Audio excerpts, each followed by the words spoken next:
नमस्कार, मनी गुरु के आज के इस खास कार्यक्रम में आप सभी का स्वागत है। मैं हूं स्वाति रायना। आज हम बात करेंगे नारी के निवेश मंत्र की। अंतर्राष्ट्रीय महिला दिवस के उपलक्ष्य में महिलाओं का जो निवेश का जो पूरा ट्रेंड है वो क्या कहता है, उस पर चर्चा करेंगे। आखिरकार महिलाएं कहां पर निवेश करना पसंद करती है, बचत के साथ साथ नारी का जो मनी मैनेजमेंट है वो कैसा है, इस पर रहेगी आज की हमारी खास चर्चा। और हमारे साथ बेहद ही खास आज एक्सपर्ट्स हैं, उनका परिचय करा देते हैं। Suranjana bore Thakur, head distribution Mirae asset, प्रीति राठी गुप्ता, फाउंडर लक्ष्मी, और पूजा भिंडे, सर्टिफाइड फाइनेंशियल प्लानर। आप तीनों ही एक्सपर्ट्स का बहुत स्वागत करते हैं आज के इस खास कार्यक्रम में। और आप तीनों को ही बहुत बहुत बधाई इंटरनेशनल वुमेन्स डे की। और आप सभी अपने अपने क्षेत्र में, फाइनेंस के क्षेत्र में काफी पायनियर हैं, काफी ज्यादा आप जो फाइनेंशियल लिटरेसी है उसको बढ़ाती हैं, हमारे साथ कई चर्चाओं में शामिल हुई हैं। इसलिए आज हम समझेंगे कि आखिरकार जो आज की नारी है वो कहां पर निवेश करना पसंद करती है और कितना बदला है अब तक का ट्रेंड।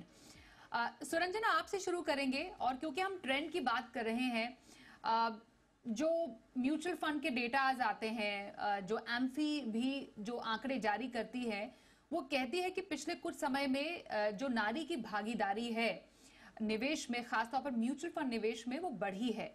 आपसे जानना चाहते हैं क्या बदला है इतने सालों में, जो कि अगर हम 2023 तक का आंकड़ा अगर देखें उसमें एक अच्छी खासी वृद्धि देखने को मिली है। क्या एक कॉन्फिडेंस आया है महिलाओं में म्यूचुअल फंड में निवेश के प्रति, क्योंकि जो यूजुअली वो सेव करना पसंद करती हैं अब वो एक थोड़े से रिस्केड एसेट म्यूचुअल फंड में भी डालना पसंद करती हैं? So, Swati, good evening and happy International Women's Day to all your viewers who are watching the show. I think आपने जैसे बोला, of course, number of women जो investing, निवेश करना शुरू कर रहे हैं वो definitely बढ़ा है। In fact, दिसंबर 2019 से अगर आप दिसंबर 2023 तक के numbers देखोगे तो वो almost number of investors, number of women investors double हो चुके हैं। एक इसका बहुत बड़ा कारण ये भी है कि कोविड के टाइम लोगों को बहुत रियलाइजेशन हुई है। एक तो पैसे की महत्व के बारे में बहुत रियलाइजेशन हुई है, लेकिन ये भी हुआ है कि उस टाइम पे लोगों के पास थोड़ा समय था।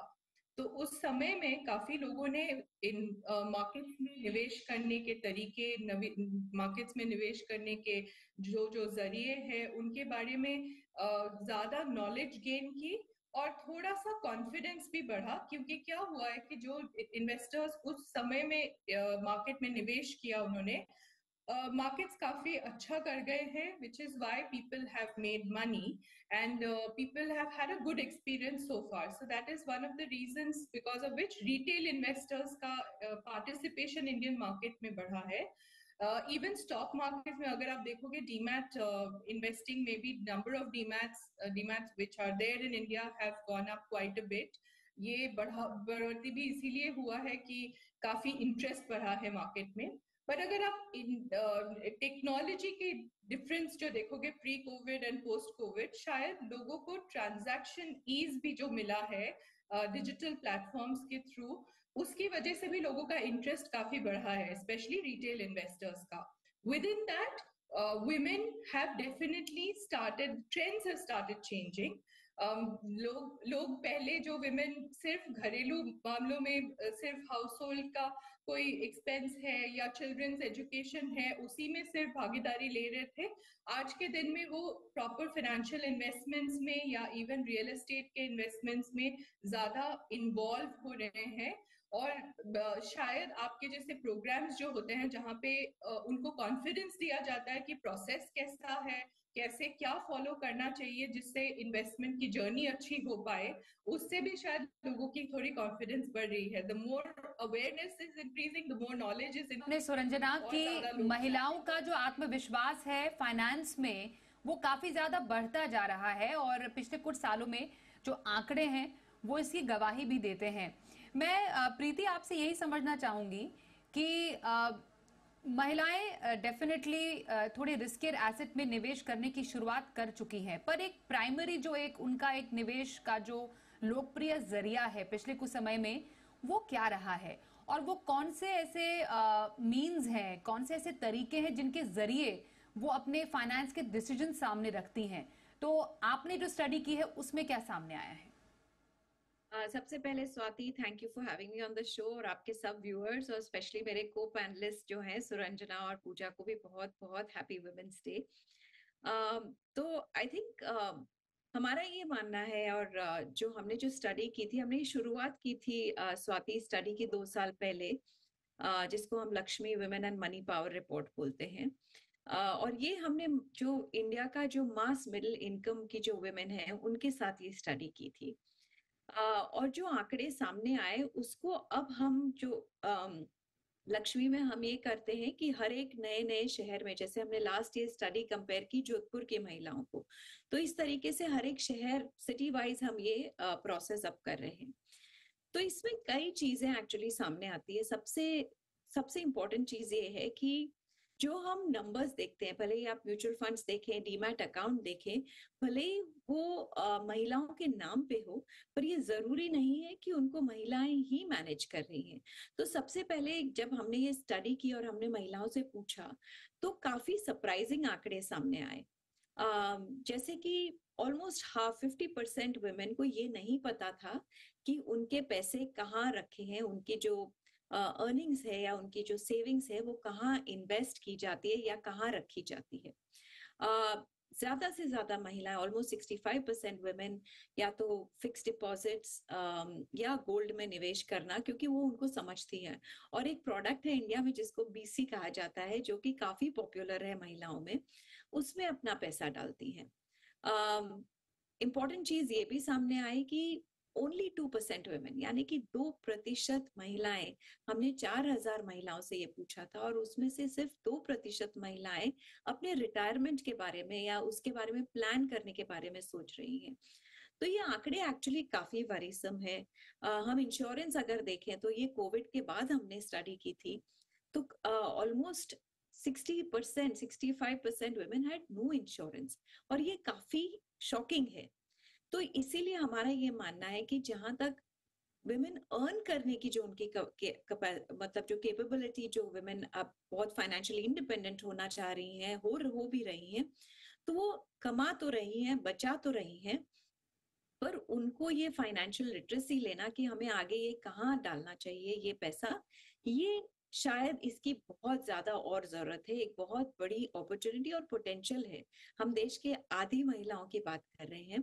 हम लक्ष्मी में ये देखते हैं इस प्लेटफॉर्म पे कि कई बार, जैसे आपने कहा कि रिस्कियर एसेट क्लासेस जैसे इक्विटीज में, म्यूचुअल फंड्स में महिलाएं पैसे डालना शुरू कर रही हैं। हमारा ये मानना है कि अगर महिलाओं को इंफॉर्मेशन या फाइनेंशियल लिटरेसी या अवेयरनेस की जाए, तो वो बहुत अच्छे से इन्फॉर्म डिसीजन ले सकती हैं कि उनका पैसा कहाँ रखा जाए। मुझसे कई लोग ये कहते हैं तो वुमेन काफी रिस्क एवर्स है, और मेरा ये मानना है कि ये बिल्कुल गलत है। हम महिलाएं बच्चों को जन्म देती है, इससे ज्यादा रिस्क और क्या हो सकता है। तो अगर हम समझें और एसेट क्लासेस के बारे में समझें कि हमें ये पैसा कितने इसका रिस्क कैसे मिटिगेट किया जा सकता है, इससे हमारा कौन सा फाइनेंशियल गोल मीट होता है, तो महिलाएं बहुत अच्छे से अपने निवेश के डिसीजंस ले पा रही हैं।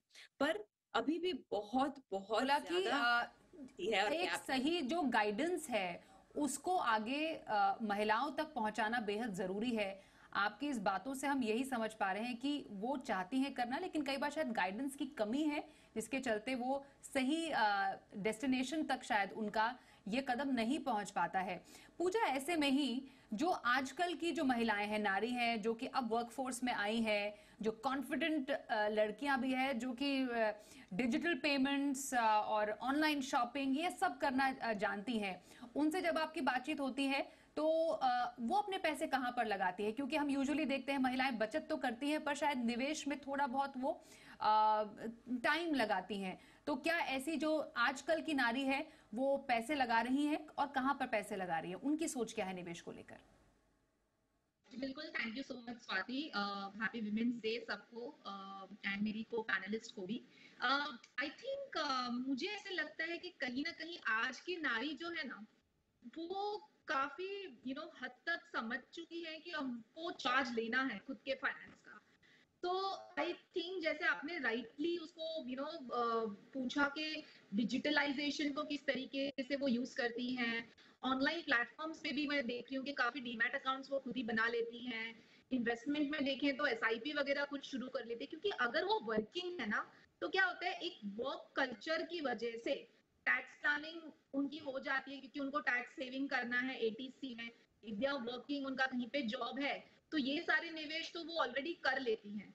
और एसआईपी मेरे ख्याल से अभी हम पिछले 4 साल से इतना इसको हमने पॉपुलर एक इन्वेस्टमेंट आपके पोर्टफोलियो में होना चाहिए इस तरीके से कहा है, तो एसआईपी तो सभी के पास है।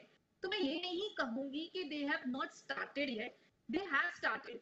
लेकिन जो गैप है ना, वो कहाँ पे आ रहा है कि मैं देख रही हूँ काफी हद तक जो आज की जनरेशन है वो निवेश कर लेती है, लेकिन उनको एग्जैक्टली कितना निवेश करना है वो नहीं समझ में आता। लाइक फॉर एग्जांपल, अगर कोई 50,000 या लाख रुपए की सैलरी ड्रॉप कर रही है महीने में, तो उनकी एसआईपी अगर हम देखें तो उन्होंने 5-1 हजार से शुरू की होगी। अब एवरी ईयर आपकी सैलरी, आपकी बिजनेस इनकम भी है, आप टॉप अप कर, वो इंक्रीज होती है, आपकी लाइफस्टाइल बढ़ती है, आपके खर्चे बढ़ते हैं, लेकिन हम इन्वेस्टमेंट तो बढ़ाना भूल ही जाते हैं। मतलब हमने एक बार, आज के दिन हम काफी बोलते हैं फाइनेंशियल प्लानिंग, फाइनेंशियल प्लानर्स के साथ बैठो, प्लानिंग करो, गोल बेस्ड प्लानिंग करो, रिटायरमेंट की प्लानिंग करो, ये सब हो जाता है। जिस दिन सुनते हैं ना, उस दिन कहीं ना कहीं वो जोश आता है कि चलो कर ले, लेकिन it is an ongoing process, उसको वो फॉलो अप नहीं करती है। सेकेंडली, काफी लोग आके मिस सेलिंग भी कर लेते हैं, like bank RMs, they are very much connected. फिर काफी टाइम जूलर्स के पास भी मैं देख रही हूँ कि काफी ऐसी पॉलिसीज आती हैं जहाँ महिलाएं इमोशनली बोलती है कि चलो हर महीने में थोड़ा बहुत ज्वेलरी खरीद लूं, तो उनको यही नहीं पता कि एसेट एलोकेशन भी करना है। तो डिपेंडेंसी मेरे हिसाब से थोड़ी कम हो गई है। इन्वेस्टमेंट्स उन्होंने शुरुआत कर ली है, लेकिन थोड़ा मैनेजमेंट समझना जरूरी है। एंड क्योंकि वर्किंग है ना, तो मैं ये समझती हूँ कि हर महिला ये प्लान कर तो रही है कि मैं कदम से कदम बढ़ा के अपने मेल काउंटर पार्ट के साथ शुरुआत तो करूंगी, लेकिन उन्हें ये भी देखना है कि उनके करियर में काफी ब्रेक्स आने वाले हैं। मैटरनिटी ब्रेक हो सकता है, शादी की तो फैमिली इन लॉज कहीं शिफ्ट हो गए, तो कंटिजेंसी को भी प्लान करना है। एंड जो बिजनेस करते हैं वो काफी टाइम स्वाति वही का वही पैसा अपने बिजनेस में लगाते हैं, तो वहां पे भी एक क्रिएट करना है आपको कि सेविंग इन्वेस्टमेंट की तरफ भी आपका एवरी ईयर कुछ पोर्शन होना चाहिए। राइट, तो सेविंग इन्वेस्टमेंट की तरफ भी पोर्शन होना चाहिए अपार्ट फ्रॉम सेविंग जो आप करती हैं। और धीरे धीरे जो एक महिलाओं की बचत का जो ट्रेंड है वो धीरे धीरे निवेश की तरफ बढ़ता जा रहा है। जो एक बहुत ही पसंदीदा जो पैसे लगाने का विकल्प सुरंजना महिलाओं के लिए रहा है वो गोल्ड रहा है। पर अब हम धीरे धीरे देख रहे हैं कि चाहे गोल्ड म्यूचुअल फंड्स हो, गोल्ड ईटीएफ हो या फिर सॉवरेन गोल्ड बॉन्ड हो, उसमें भी जो रुचि है वो महिलाओं की बढ़ रही है। अब ये समझना हम आपसे चाहेंगे, जो महिलाएं अभी देख रही हैं उनको अपने पोर्टफोलियो प्लानिंग में गोल्ड का जो प्लेसमेंट है वो कैसे करना चाहिए, क्योंकि हम ये जानते हैं और ये आंकड़े कहते हैं कि मैक्सिमम जो गोल्ड है वो महिलाओं के पास रहता है और इनफैक्ट वो घरों में रहता है, तिजोरियों में रहता है, लॉकर्स में रहता है। तो इस गोल्ड का सही फायदा, उसे रिटर्न कैसे कमाया जाए? गोल्ड इंडियन महिलाओं के लिए गोल्ड एक बहुत ही इमोशनली कनेक्टेड व्हीकल है। इन्वेस्ट करने के पॉइंट ऑफ व्यू से तो बहुत लेटर देखा जाता है। एक्चुअली वो देखा जाता है कि आप गोल्ड किस हिसाब से अपने पास रख रहे हैं from a emotional point of view. So उसका एक कनेक्ट उस तरीके से भी है। लेकिन निवेश के पॉइंट ऑफ व्यू से मेरे हिसाब से फिजिकल गोल्ड को निवेश के माध्यम से नहीं देखा जाए तो बेटर है। आप अगर गोल्ड में इन्वेस्ट करना चाहते हो तो प्लीज आप सॉवरेन गोल्ड फंड्स बहुत अच्छा ऑप्शन है, या आपका गोल्ड ईटीएफ ऑप्शन है, या आपके नॉर्मल म्यूचुअल फंड के रूट के थ्रू, मतलब अलग अलग जरिया है आपका निवेश करने का। ये गोल्ड ही नहीं, किसी भी एसेट क्लास के लिए लागू होता है कि आप कुछ एक परसेंटेज आप इस एसेट क्लास में रख सकते हो। आपको डिस्प्रोपोर्शनेटली नहीं रखना चाहिए। कई बार मैंने देखा है हमारे इंडियन महिलाओं के लिए कि रियल एस्टेट या गोल्ड में ही उनका सबसे ज्यादा इन्वेस्टमेंट या सबसे ज्यादा पोर्शन पड़ा हुआ होता है, एंड कैपिटल मार्केट इन्वेस्टमेंट्स में कुछ एक्सपोजर होता ही नहीं है। इट इज इम्पॉर्टेंट कि आप हर एसेट क्लास की एक्सपोजर लो और उस एसेट क्लास में कितना उनका एक्सपोजर होना चाहिए वो एक उनको फाइनेंशियल एडवाइजर बता सकते हैं, क्योंकि जर्नी वहां पे नहीं शुरू होती कि किस में कितना डाला जाए, शुरू वहां से होती है कि आपका रिक्वायरमेंट क्यों है, क्यों निवेश कर रहे हो, कितने टाइम हराइजन के लिए आप निवेश कर रहे हो, उस गोल क्या है आपका, रिस्क एपेटाइट कितना है, आप कौन से एसेट क्लास में, कौन से ज्यादा रिस्की कम रिस्की कौन से एसेट क्लास में आप जाना चाहते हो, कॉन्सिक्वेंटली आप डिसाइड करते हो कि कौन से प्रोडक्ट्स में निवेश या कौन से एसेट क्लास में एक्चुअली कितना डालना चाहिए, but it is a function of where you want to reach. But एक चीज मैं ऐड करना चाहूंगी कि कई बार जैसे प्रीति ने भी मेंशन किया, ये मैं भी बहुत बिलीव करती हूँ। अभी मैंने एक रिपोर्ट पढ़ा जहाँ पे बोल रहे हैं कि वर्किंग विमेन में भी कि 74% of working women in India invest, but only 7% of women make their investment decisions on their own. So ये चीज हमें सोचना चाहिए। Absolutely. और ये आपके जो प्रोग्राम्स है या अवेयरनेस इनिशिएटिव्स है वहां से ज्यादा सीख के लोगों को अपनी फाइनेंसेस पे कंट्रोल लेना। वाकई सुरंजना, जैसा आप कह रही है, प्रीति भी कह रही है और पूजा भी कह रही है कि निवेश की बागडोर अपने हाथ में लेना जरूरी है, क्योंकि आपको मालूम है कि आपके निवेश का नजरिया क्या है। और कई बार शायद गलती यहीं पर हो जाती है कि किसी दूसरे की सुनकर या किसी के बहकावे में आकर मिस सेलिंग का शिकार होकर गलत जगह निवेश कर बैठती हैं। तो इस बात का ध्यान रखना, और ये तभी आएगा जब आप अपने निवेश के बारे में सही जानकारी रखेंगे, और जिसकी हम हमेशा कोशिश करते हैं कि आपको सही रास्ता दिखाएं अपने एक्सपर्ट्स के द्वारा। एक ब्रेक के लिए रुकते हैं, ब्रेक के बाद भी चर्चा जारी रहेगी हमारी आज की महिला एक्सपर्ट्स के साथ। बने रहिए हमारे साथ।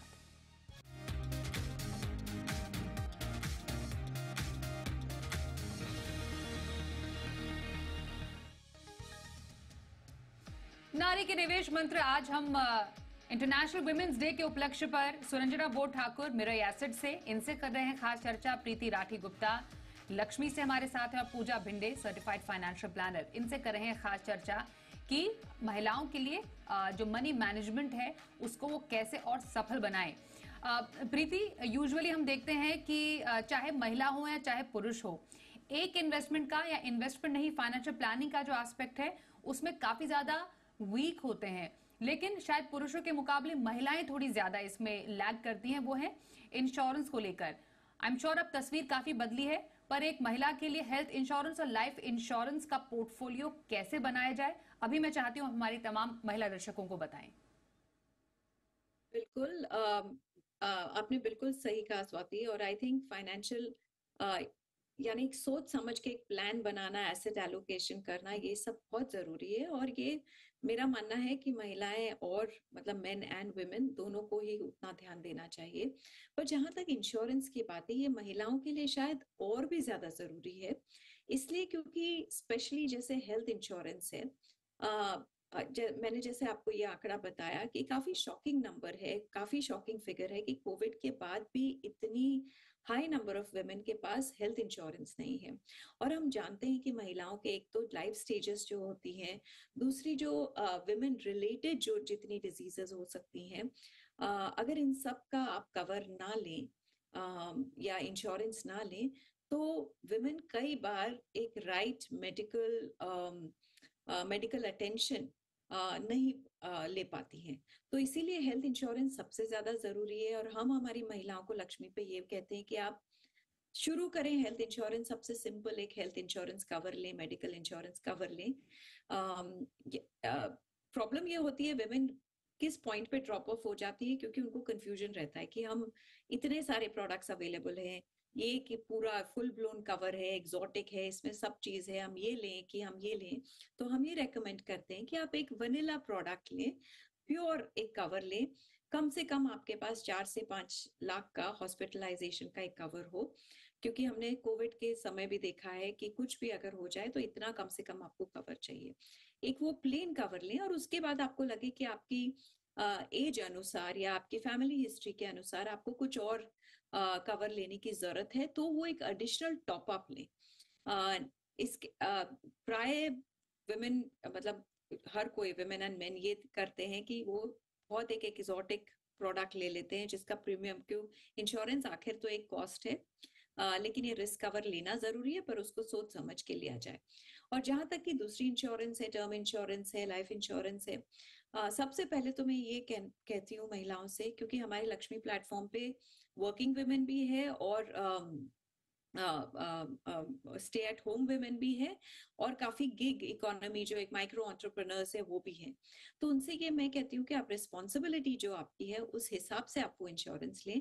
और स्पेशली अगर आपके मेन ब्रेड अर्नर अगर कोई मैन है तो वो इंश्योरेंस में आप जरूर देख लें कि नॉमिनेशन क्या है। एक मैरिड वुमेन्स प्रोटेक्शन एक्ट होता है, उसके हिसाब से आपका नाम उसमें डला हुआ है, वो एक क्लॉज है वो फिल किया हुआ है कि नहीं है।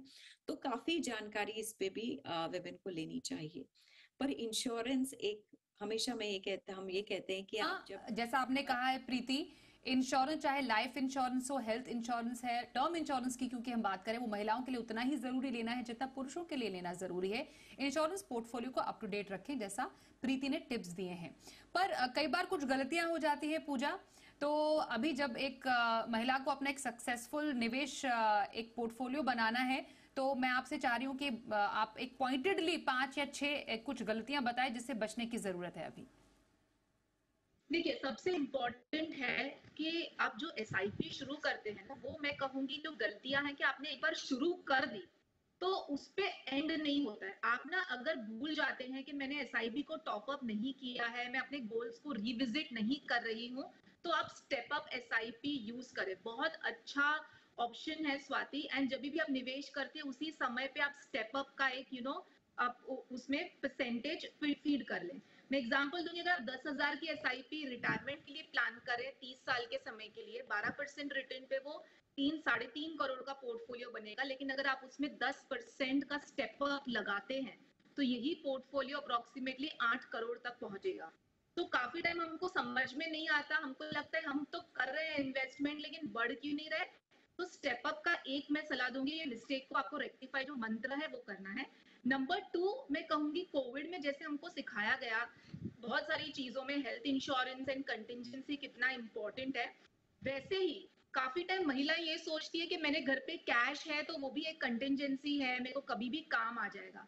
लेकिन आप ये नहीं समझती है कि जो आप डरती है ना उसको निवेश करने के लिए, कि अगर मैं निवेश करूंगी और उसमें लॉस हो गया, मैं निकाल नहीं पाई, लेकिन आप ये नहीं समझ रही है कि जो घर पे पड़ा है ना वो भी लॉस जा रहा है।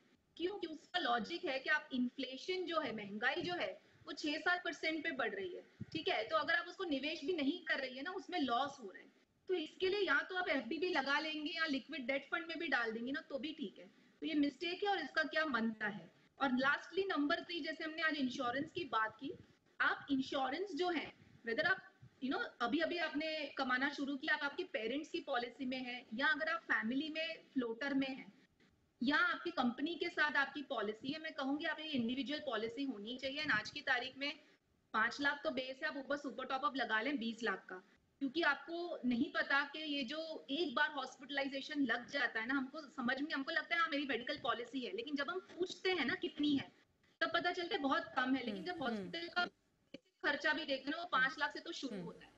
तो ये 3-4 बातों का ध्यान आपको रखना जरूरी है। बिल्कुल, तो 3-4 बातों जिसका ध्यान में रखते हुए आपको अपने फाइनेंशियल जर्नी को आगे बढ़ाना है। और कई ऐसी महिला निवेशक हैं जो कि सक्सेसफुली अपने पोर्टफोलियो को मैनेज कर रही है। कहां पर महिला निवेश नहीं कर रही है अभी? स्टॉक मार्केट में महिलाएं निवेश कर रही हैं, म्यूचुअल फंड में कर रही हैं, कुछ कंजर्वेटिव महिला निवेशक भी है। पर आपको बस अपने आप को जागरूक रखने की जरूरत है, बस किसी के बहकावे में आके गलत निवेश नहीं करना है और अपने निवेश को रोकना नहीं है। यही हमारे तमाम एक्सपर्ट्स का आज मानना भी रहा है। बहुत धन्यवाद सुरंजना आपका, प्रीति और साथ ही पूजा आपका भी हमारे साथ आज के इस खास कार्यक्रम में आप शामिल हुई और बताए आपने नारी के निवेश मंत्र। तो आज के इस खास कार्यक्रम में बस इतना ही। वक्त एक ब्रेक का हो गया है, पर बने रहिए हमारे साथ और देखते रहिए जी बिजनेस।